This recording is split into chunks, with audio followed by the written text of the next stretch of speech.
നമസ്കാരം. പുതിയൊരു വീഡിയോയിലേക്ക് എല്ലാവർക്കും സ്വാഗതം. ഷാജിദ ഷാജി എന്ന് പറയുന്ന ഒരു യൂട്യൂബ് ചാനൽ നമുക്ക് എല്ലാവർക്കും അറിയാം. അതായത് അവർ വീഡിയോ ഇടുന്ന അറിയാം, അവർ ഏത് ടൈപ്പിലുള്ള വീഡിയോ ആണ് ഇടുന്നത്. അതുപോലെ തന്നെ എന്ന് പറഞ്ഞു കഴിഞ്ഞാൽ ഞാനൊക്കെ അതിശയത്തോടു കൂടിയാണ് അവരെ നോക്കുന്നത്. എന്താണെന്ന് വെച്ചാൽ ഇത്രയും മക്കളെയും വെച്ചിട്ട് അതായത് സോഷ്യൽ മീഡിയയിൽ വന്നിട്ട് ചില കാര്യങ്ങളൊക്കെ പറയുമ്പോഴേ അതായത് ഇവരൊക്കെ ഒരു സ്ത്രീയാണോ എന്ന് പോലും പലപ്പോഴും തോന്നിയിട്ടുണ്ട്.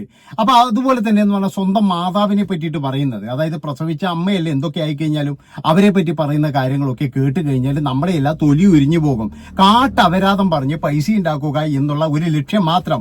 എന്താണെന്ന് വെച്ച് കഴിഞ്ഞാൽ ഇപ്പൊ നമുക്കറിയാലോ, ഇപ്പൊ എല്ലാവരും അങ്ങനെ തന്നെയാണ്. എന്താ കുറച്ച് എന്താ പറയുക, ഒന്ന് ഇറങ്ങിക്കഴിഞ്ഞാൽ നല്ല രീതിയിൽ, അതായത് പിന്നെ ഏതായാലും നനഞ്ഞു ഇനി കുളിച്ചിട്ട് കയറാം എന്ന് പറയുന്നത് പോലെ ഒന്ന് ഇറങ്ങിക്കഴിഞ്ഞാൽ നല്ല രീതിയിൽ പൈസ ഉണ്ടാക്കണം. അങ്ങനെ പൈസ ഉണ്ടാക്കിയിട്ട് മാത്രമേ ഞാൻ തിരിച്ചു കയറുള്ളൂ എന്ന് ശപഥം ചെയ്തിട്ട് ഇറങ്ങുന്ന കുറെ ആൾക്കാരുണ്ട്. ഇതിന് മുന്നേയും ആൾക്കാരുണ്ട്. അതായത് ഒരു ഗതിയും പരഗതിയും ഇല്ലാതെ ജീവിച്ചവരൊക്കെ ഇന്ന് ബെൻസിലും അതുപോലെ തന്നെ ഓടിയിലൊക്കെ പോകുന്നുണ്ടെങ്കിൽ അവരൊക്കെ വന്നിട്ട് സോഷ്യൽ മീഡിയയിൽ കാട്ടപരാധം പറഞ്ഞിട്ട് തന്നെയാണ്, കാട്ടപരാധം കാണിച്ചിട്ട് തന്നെയാണ്. അപ്പൊ സ്ത്രീകൾക്ക് എന്ന് പറഞ്ഞു കഴിഞ്ഞാൽ ഇതുപോലെയുള്ള കാര്യങ്ങൾക്കൊക്കെ അതായത് പെട്ടെന്ന് തന്നെ ഇങ്ങനെ എന്തും വിളിച്ചു പറയാം എന്നുള്ള തരത്തിലുള്ള ഇതുണ്ട്. നമ്മളൊക്കെ കാണുന്നതാണ്. ചില ചാനലുകളൊക്കെ കണ്ടു കഴിഞ്ഞാൽ അതായത് അവരൊക്കെ എന്ന് പറഞ്ഞാൽ ഇഷ്ടമുള്ളത് അവർക്ക് പറയാം. അതായത് അവരെ എന്തെങ്കിലും വിമർശിച്ചു കഴിഞ്ഞാൽ അവർ ചിലപ്പോൾ വീട്ടിലേക്ക് വരും. അതുകൊണ്ട് ഈ ആണുങ്ങൾ അധികം അവരെ വിമർശിക്കാറില്ല. കാരണം വീട്ടിൽ വന്നിട്ട് ഇനി പ്രശ്നമാക്കേണ്ട ഒരു സ്ത്രീയാണ്, ഇനി അവരെ ഒന്നും ചെയ്യാനും പറ്റൂല, അതൊരു വലിയ ശല്യമായി മാറും എന്നുള്ളത് കൊണ്ട് ഒരുപാട് പേരൊക്കെ എന്ന് പറഞ്ഞു കഴിഞ്ഞാൽ വിട്ടുകളയുകയാണ് പതിവ്. അത് അവർക്കൊരു നല്ല കാര്യം തന്നെയാണ്. അവർക്ക് എന്താ വെച്ചാൽ ഇതിങ്ങനെ പറഞ്ഞ് പ്രചരിപ്പിച്ചുകൊണ്ടേ ഇരിക്കാം എന്നുള്ളതാണ്. ഇല്ല കഥയും ഇല്ലാത്ത കഥയും ഒക്കെ എന്ന് പറഞ്ഞ സോഷ്യൽ മീഡിയയിലൂടെ.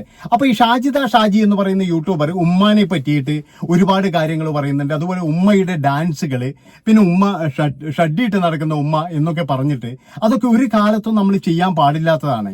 പക്ഷെ ഇവിടെ ഇപ്പോഴും എന്ന് പറഞ്ഞു കഴിഞ്ഞാൽ എങ്ങനെയെങ്കിലും ഫെയിം വേണം, അതുപോലെ തന്നെ കുറച്ച് പൈസ വേണം, കുറച്ച് ആൾക്കാർ ഇത് കണ്ടു കഴിഞ്ഞാൽ ഡോളർ കയറും എന്നുള്ള കാര്യങ്ങളൊക്കെ ഷാജിദൊക്കെ കൃത്യമായിട്ട് അറിയാം. എവിടെ എറിയണം, എന്ത് എറിയണം എന്ന് കൃത്യമായിട്ട് അറിയാവുന്ന ഒരു വ്യക്തി തന്നെയാണ് ഈ ഷാജിദ ഷാജി എന്ന് പറയുന്നത്. അവരുടെ ഭർത്താവ് മരിച്ചതിന് ശേഷം അവര് ഒരുപാട് കരഞ്ഞുകൊണ്ട് ആദ്യമൊക്കെ വീഡിയോ ഇട്ടിരുന്നു. ആദ്യത്തെ വീഡിയോ ശ്രദ്ധിച്ചു കഴിഞ്ഞാൽ നിങ്ങൾക്ക് മനസ്സിലാകും. അന്ന് അവർക്ക് ജോലി കൊടുക്കാൻ വേണ്ടിയിട്ട് ഓൺലൈൻ ആംഗ്ലമാരുടെ അഭിഷേകമായിരുന്നു. മോളെ നിനക്ക് ഞാൻ ജോലി തരാം, നിനക്ക് വേണമെങ്കിൽ ഞാൻ എന്ത് ചെയ്തു തരാം എന്നൊക്കെ പറഞ്ഞു ഓൺലൈൻ ആംഗ്ലമാർ. നമുക്കറിയാലോ, ഈ ഭർത്താവ് മരിച്ച ഒരു ചെറുപ്പക്കാരി ഇങ്ങനെ ഇതുപോലെ വീഡിയോ ഒക്കെ ചെയ്തു കഴിഞ്ഞാൽ ഓൺലൈൻ ആംഗ്ലമാരുണ്ടാകും. മരണസ്നേഹാരി ഇവർക്ക്. പക്ഷെ ഇവരുടെ കാര്യത്തോടൊക്കെ മാത്രമേ ഇവരുടെ സ്വഭാവം മനസ്സിലാവുള്ളൂ. അങ്ങനെയുള്ള ഒരു സന്ദർഭത്തിൽ നമ്മളൊക്കെ നല്ല രീതിയിൽ സപ്പോർട്ട് ചെയ്തിരുന്നു. പക്ഷെ പിന്നീട് അങ്ങോട്ട് എന്ന് പറഞ്ഞു കഴിഞ്ഞാൽ ഇവരുടെ പോക്ക് വേറൊരു ലോകത്തേക്കായിരുന്നു. അതായത് പിന്നീട് ഇവരെ പറ്റിയിട്ടുള്ള വളരെ എന്താ പറയേണ്ടത്, ചില സമയത്ത് കല്യാണത്തിന്റെ പ്രശ്നങ്ങളൊക്കെ വന്നിരുന്നു. അതുപോലെ തന്നെ പൈസ വാങ്ങിച്ച പ്രശ്നങ്ങൾ, ഇങ്ങനെയുള്ള ഒരുപാട് കാര്യങ്ങൾ വന്നു. പിന്നെ പറഞ്ഞിട്ട് ഒരുപാട് കാര്യങ്ങൾ വന്നിരുന്നു. അത് കഴിഞ്ഞതിന് ശേഷമാണ് നമ്മളെല്ലാം മെല്ലെ വലിഞ്ഞത്. അതായത് ഇനി സപ്പോർട്ട് ചെയ്തിട്ട് കാര്യമില്ല. ഇവർ പോകുന്നത് എന്ന് പറഞ്ഞു കഴിഞ്ഞാൽ ഇവർക്ക് ഇഷ്ടപ്പെട്ട റൂട്ടിലാണ്. അതായത് മറ്റുള്ളവരെ ഭയമോ അല്ലെങ്കിൽ മറ്റുള്ളവരെന്ത് വിചാരിക്കുന്നോ ഇതൊന്നുമില്ല. എനിക്കിഷ്ടമുള്ള പോലെ ഞാൻ നടക്കും. ചില ആൾക്കാരുണ്ടല്ലോ അങ്ങനെ, നമ്മുടെ നാട്ടിലും ഉണ്ടാവും അങ്ങനെയുള്ള ആൾക്കാർ. എനിക്ക് ഒരാളെ പോലും ഭയമില്ല, ഞാൻ എനിക്കിഷ്ടമുള്ള പോലെ നടക്കും എന്ന് പറയുന്ന ഒരുപാട് ആൾക്കാരുണ്ട്. അവരെ പിന്നീട് തിരുത്തി കൊണ്ടുവരാനോ അല്ലെങ്കിൽ തിരുത്താനോ ഒന്നും സാധിക്കത്തില്ല. അതുപോലെ തന്നെ ഷാജിദ ഷാജി എന്ന് പറയുന്ന യൂട്യൂബറും ഉമ്മാനെ പിന്നെ പലതും പറഞ്ഞിട്ടായാലും വീട്ടുകാരെ പറഞ്ഞിട്ടായാലും ഇതിനിടയിൽ എന്ന് പറഞ്ഞാൽ ഉപേക്ഷിച്ചു പോയ ബാപ്പയെ കൂട്ടുപിടിച്ചു. ആ ഉമ്മ പ്രസവിച്ചതോ അല്ലെങ്കിൽ പട്ടിണി കിടന്ന് വളർത്തിയതോ ഒന്നും ഈ സ്ത്രീക്ക് ഒരു പ്രശ്നവുമല്ല.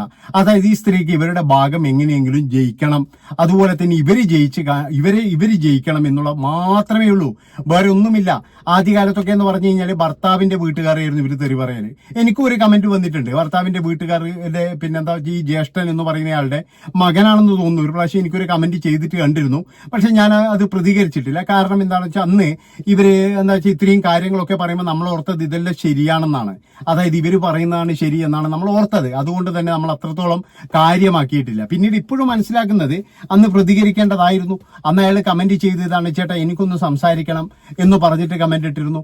അങ്ങനെയൊക്കെയുള്ള കാര്യങ്ങളുണ്ടായിരുന്നു. അന്ന് ഭർത്താവിന്റെ ചേട്ടനെയും അതുപോലെ ഭർത്താവിന്റെ കുടുംബത്തെയും ഒരുപാട് മോശം പറയുകയും, അപ്പൊ നമ്മളൊക്കെ ഇത് കേട്ടപ്പോൾ ശരിയായിരിക്കാം, ഇവര് പറയുന്നതാണ് ശരി എന്ന് നമ്മൾ വിചാരിക്കുകയും ചെയ്തു. പക്ഷേ ഇപ്പോഴും നമുക്ക് ഇവരുടെ ഈ സ്വഭാവവും കാര്യങ്ങളും അതുപോലെ തന്നെ ഇവരുടെ ലൈവും പിന്നെ വീഡിയോസും ഇതൊക്കെ കാണുമ്പോഴേ എനിക്ക് തോന്നുന്നത് അവരായിരുന്നു ശരി എന്നാണ്. അതായത് ഇവര് തെറ്റ് തന്നെയായിരുന്നു. അത് ഇവരിങ്ങനെ കരച്ചിൽ കാണിച്ചപ്പോൾ, കള്ളക്കരച്ചിലുകൾ കാണിച്ചപ്പോൾ നമ്മളെല്ലാവരും ഇവരുടെ കൂടെ നിന്നു. ഇവരാണെങ്കിൽ അതൊരു കഴിവായിട്ടെടുത്തു. അതായത് ഈ കള്ളക്കരച്ചിൽ ഇങ്ങനെ കരഞ്ഞാൽ നമുക്ക് ഒരുപാട് റീച്ച് കിട്ടും, ഇല്ലെങ്കിൽ ഒരുപാട് പൈസ കിട്ടും എന്ന് ഇവർക്ക് മനസ്സിലായി. ആ ഒരു ഇതിൽ തന്നെയാണ് പോകുന്നത്. ഇപ്പോൾ ഇന്നലെ ഞാനൊരു ലൈവ് കണ്ടിരുന്നു. അതിൻ്റെ അകത്ത് പറയുന്നുണ്ട് ഒരുപാട് പേരുടെ പേരിൽ കേസ് കൊടുക്കും, അതുപോലെ തന്നെ എന്നെ മോശപ്പെടുത്തി അവരുടെയൊക്കെ പേരിൽ സൈബർ സെല്ലിൽ കേസ് കൊടുക്കും എന്നൊക്കെ പറയുന്നുണ്ട്. എനിക്ക് ആദ്യം പറയാനുള്ളത്, ആദ്യം കേസെടുക്കുന്നത് സാജിദക്കെതിരെയാണ്. കാരണം സാജിദയാണ് പെറ്റ വയറിനെ പോലും നോവിച്ചൊരു വ്യക്തിയാണ്. അതാണ് മനസ്സിലാക്കേണ്ടത്. പെറ്റ വയറിനെ നോവിച്ചാല് അതിലെന്ന് പറഞ്ഞു കഴിഞ്ഞാൽ നിങ്ങൾക്കറിയാലോ, അതായത് ആ വയറുള്ളത് കൊണ്ടാണ് ഞാൻ ഉണ്ടായത് എന്നുള്ള ഇതുപോലും മറന്നുപോയിട്ട് ആ പെറ്റ വയറിനെ നോവിച്ച് കഴിഞ്ഞാല് അവൻ പിന്നെ ജീവിതത്തിൽ ഗതി പിടിക്കുന്ന എനിക്ക് തോന്നുന്നില്ല. അതേപോലെ ഒരു പ്രവൃത്തിയാണ് ഷാജി ചെയ്തിരിക്കുന്നത്. അതുകൊണ്ടാണ് ഞാൻ പറയുന്നത്, ആദ്യം തന്നെ എന്ന് പറഞ്ഞു കഴിഞ്ഞാൽ കേസെടുക്കേണ്ടത് ഈ ഷാജിന്റെ പേരിലാണ്. അത് കഴിഞ്ഞിട്ട് മാത്രമേ മറ്റുള്ളവരുടെ പേരിൽ കേസെടുക്കാതൂ. കാരണം ഷാജി ഇതൊക്കെ പറഞ്ഞത് കൊണ്ടല്ലേ എല്ലാവരും ഇത് ഏറ്റുപിടിച്ചത്. എല്ലാവരും ഇത് റിയാക്ട് ചെയ്യാനുള്ള കാരണം എന്താണ്? ഷാജിയുടെ വായിൽ നിന്ന് വന്ന ഈ വാക്കുകളാണ്. അതായത് ഉമ്മയെ പറ്റിയിട്ടുള്ള വളരെ മോശമായ വാക്കുകള്, അതുപോലെ തന്നെ എന്ന് പറഞ്ഞു കഴിഞ്ഞാൽ എന്താ പറയേണ്ടത്, അവരുടെ ഡാൻസ്, അവർ തുണിമാറുന്നത് ക്യാമറയിൽ പിടിക്കുക, അത് എന്നിട്ട് പബ്ലിഷ് ചെയ്യുക, ഇങ്ങനെയുള്ള വളരെ മോശമായ ഒരുപാട് കാര്യങ്ങള് അവർ ചെയ്തത് കൊണ്ട് മാത്രമാണ് ഇതൊക്കെ വെളിയിൽ വന്നത്. അല്ലാതെ ഇതാരും പോയിട്ട് അവരുടെ പിന്നെ അടുത്ത് പോയിട്ട് ചോദിച്ചു മനസ്സിലാക്കിയതൊന്നുമല്ല. അവര് സോഷ്യൽ മീഡിയയിൽ ഇട്ട് പറഞ്ഞ കാര്യങ്ങളാണിത്. അവര് മക്കളെ അടുത്തിരുത്തിയിട്ടാണ് പല അപരാധങ്ങളും പറയുന്നത്. അതായത് വളരെ മോശമായ രീതിയിൽ തെറി വിളിക്കുന്നുണ്ട്. അവിടെയൊക്കെ എന്ന് പറഞ്ഞാൽ ഈ മക്കൾ കേട്ടുകൊണ്ടിരിക്കുമല്ലേ, 2, 3, 4 മക്കളുണ്ട്. അവരൊക്കെ അവിടെ ഇരുന്നിട്ടാണ് അതൊക്കെ കേട്ടുകൊണ്ടാണ് ഈ പിള്ളേർ ഇരിക്കുന്നത്. അപ്പൊ ഈ പിള്ളേരൊക്കെ കുറച്ച് വളർന്നു കഴിഞ്ഞാൽ എമ്മാതിരി തെറിയാ പറയാ, നിങ്ങളൊന്ന് ആലോചിച്ചിട്ടുണ്ടോ? അതുകൊണ്ടാണ് ഞാൻ പറയുന്നത്, ഈ സാജിന്റെ കയ്യിലാണ് മുഴുവൻ തെറ്റുകളും, അല്ലാതെ നാട്ടുകാരുടെ പേരടി കേട്ടോ നാട്ടുകാരുടെ കയ്യിലോ അല്ല. പിന്നെ മറ്റൊരു കാര്യം എന്ന് പറഞ്ഞാൽ, ഞാൻ പറഞ്ഞല്ലോ, ഇങ്ങനെയുള്ള കാര്യങ്ങളൊക്കെ പറയുന്നവരുടെ പുറകിൽ ആളുണ്ടാകും. പുറകിൽ ആള് എന്ന് പറഞ്ഞു കഴിഞ്ഞാൽ അവരായിരിക്കും ഇതിന്റെ ഡയറക്ഷൻ കൊടുക്കുന്നത്. ഇങ്ങനെ പെരുമാറണം, ഇതുപോലെ ചെയ്യണം, ഇതുപോലെ പറയണം എന്നൊക്കെ പറഞ്ഞിട്ട്. അതായത് ഒരുപാട് പേര് ഇപ്പൊ റിയാക്ട് ചെയ്യുന്നുണ്ട്, നല്ല രീതിയിൽ റിയാക്ട് ചെയ്യുന്നുണ്ട്. അത് മാത്രവുമല്ല, മറ്റൊരു വ്ളോഗർ ആണെങ്കിൽ, ഇവരുടെ കേസ് എന്ന് പറയുന്ന വ്ളോഗർ ആണെങ്കിൽ ഉമ്മാന്റെ അടുത്ത് ഫോൺ ചെയ്തിട്ട് കാര്യങ്ങളൊക്കെ ചോദിച്ച് മനസ്സിലാക്കി നമ്മൾ കണ്ടതാണ്. അപ്പൊ എല്ലാവർക്കും ഒരു ഇതുണ്ട്. എന്താ വെച്ചാൽ ഇപ്പോഴും സാജിദനെ സപ്പോർട്ട് ചെയ്യുന്നത് എനിക്ക് തോന്നുന്നത് കുറച്ച് ആൾക്കാർ മാത്രമേ ഉള്ളൂ. അതൊന്നും അറിഞ്ഞു കഴിഞ്ഞാൽ നല്ല സപ്പോർട്ടൊന്നുമല്ല. അതെന്ന് പറയുന്നത് ഈ ഉമ്മയോട് ദേഷ്യമുള്ള ആരോ വന്നിട്ട് പിന്നെ എന്താ പറയുക സാജിദനെ സപ്പോർട്ട് ചെയ്യുന്നതെന്നാണ് എനിക്ക് തോന്നിയത്. അതുകൊണ്ട് ഞാൻ പറയുന്നത്, സാജിദ ചെയ്യുന്നത് വളരെ തെറ്റ് തന്നെയാണ്. ഇതിൽ നിന്നും ഇനി സാജിദ ഒരിക്കലും പറഞ്ഞ പുറകോട്ടൊന്നും പോകത്തില്ല. നമ്മൾ നാളെ വിചാരിക്കുന്ന പോലെ സാജിദ ഇനി നാളെ മുതൽ ലൈവ് നിർത്തും, ഇല്ല വീഡിയോ നിർത്തും എന്നൊന്നും നിങ്ങൾ വിചാരിക്കേണ്ട. കാരണം എന്താണെന്ന് വെച്ച് കഴിഞ്ഞാൽ, അവർക്ക് ഈ ലൈവും കാര്യങ്ങളൊക്കെ വേണം. അന്നെങ്കിൽ മാത്രമേ അവർക്കും ഇതിൻ്റെ അകത്ത് പിടിച്ചു നിൽക്കാൻ കഴിയുള്ളൂ. അല്ലെങ്കിൽ അവരുടെ വീഡിയോ ഇട്ട് കഴിഞ്ഞാൽ ആരും കാണുമോ? ഇതുപോലെ 4 തെറി പറഞ്ഞാലോ, ഇല്ലെങ്കിൽ ഇതുപോലെ ഒരു പ്രശ്നം ഉണ്ടാക്കി കഴിഞ്ഞാലോ മാത്രമാണ് ഇത് ആൾക്കാർ കാണുക എന്ന് സാജിദയ്ക്ക് എല്ലാവരെക്കാട്ടിയും കൂടുതലായിട്ട് അറിയാം.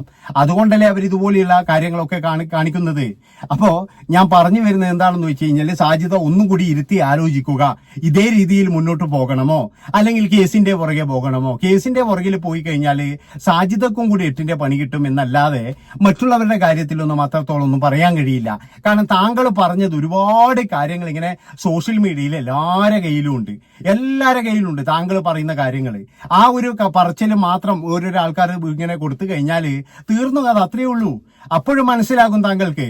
അതുകൊണ്ട് ഞാൻ പറയാൻ പോകുന്നത് എന്താണെന്ന് വെച്ച് കഴിഞ്ഞാൽ, ഇനി എങ്ങനെ ജീവിക്കണം, ഏതുപോലെ ജീവിക്കണം, എങ്ങനെ പറയണം, എന്തു പറയണം എന്നൊക്കെ തീരുമാനിക്കേണ്ടത് താങ്കളാണ്. അല്ലാതെ മറ്റുള്ളവരുടെ പിന്നെ പെരടിക്ക് പോയിട്ട് കേട്ടോ കേസ് കൊടുത്തിട്ടോ ഒന്നും ഒരു കാര്യവുമില്ല.